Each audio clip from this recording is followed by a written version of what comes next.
start tonight with Governor Tony Evers' final State of the State address. Now, the governor touched on a big issue currently facing lawmakers, signaling he is not on board with Republicans' plans to use state surplus funds. AJ Bayapur joining us live from our state capitol to explain what's going on tonight. AJ.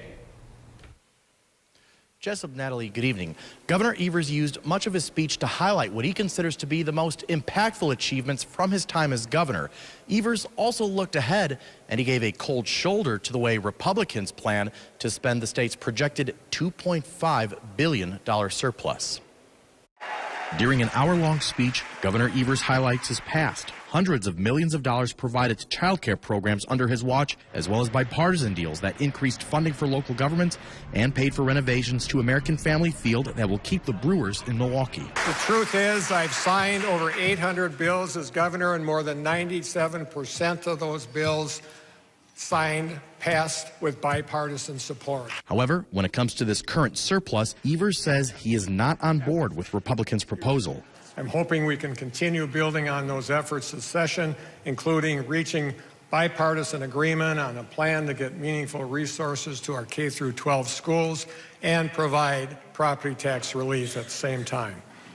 And it must balance these important obligations a heck of a lot better than the plan Republican leaders sent me this week. GOP leaders say they sent Evers their surplus plan Sunday. There would be $200 million for special education reimbursements and $500 million for the school levy tax credit. Those are items Evers said he wants in a deal. Republicans would also put $1.5 billion toward income tax rebate checks. Joint filers would get $1,000 checks. Single filers would get $500. The key difference is Republicans' plan does not increase the general school funding formula, which particularly benefits districts like Milwaukee. The way that we did it guarantees that everybody in Wisconsin gets some property tax relief. Under his plan, only a few people get property tax relief. So we think a wide-ranging one is certainly better, but we're always open to hearing his argument. What do you think? I mean, it's possible, but again, I feel like we already went above and beyond what he requested. It certainly seems like we are trying really hard to get to the middle, but he has to come our way too.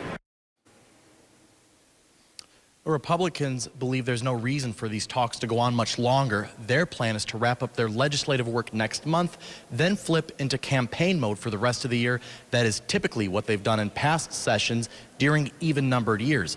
Evers, for his part, noted that back in December of 2018, Republicans were willing to come in that late just to take up a series of laws aimed at weakening the governor's powers after Evers was set to take office. Certainly something, Natalie and Jessup, he has not forgotten all these years later. That's the latest from the state capitol in Madison. Let's go back to you in Milwaukee.